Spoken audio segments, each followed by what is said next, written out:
ಮರ್ಯಾದೆಯಿಂದ ನಮ್ಮ ಅಕ್ಕನ್ ಬಿಟ್ಬಿಡು, ಇಲ್ಲ ಅಂದ್ರೆ ನಿಜವಾಗ್ಲೂ ನಿನ್ನ ಸಾಯಿಸ್ಬಿಡ್ತೀನಿ. ಅದೇ ಬೇಡ ಅನ್ನೋದು. ನಿಮ್ಮಕ್ಕನ ಮುಂದೆ ನನ್ನ ಸಾಯಿಸ್ತೀನಿ ಅಂದ್ರೆ ನಿಮ್ಮಕ್ಕ ಬದುಕ್ತಾಳ? ಇಲ್ಲ ತಾನೆ. ನೀನು ಓವರ್ ಆಗಿ ಆಡಿದ್ರೆ ಇಲ್ಲಿ ನಿಮ್ಮಕ್ಕನ್ನ ಮೇಲಕ್ಕೆ ಕಳಿಸ್ತೀನಿ. ಹುಷಾರ್. Hello hello hello.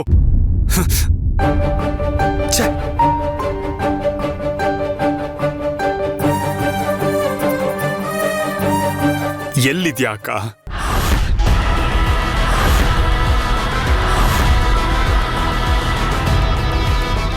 ಯಾರದ್ರಿ ಫೋನು? ವಿಕ್ಕಿನೇ ಅಲ್ವಾ? ಎಲ್ಲ ಕೇಳಿಸ್ಕೊಂಡ್ಬಿಟ್ಲಾ ಹೇಗೆ?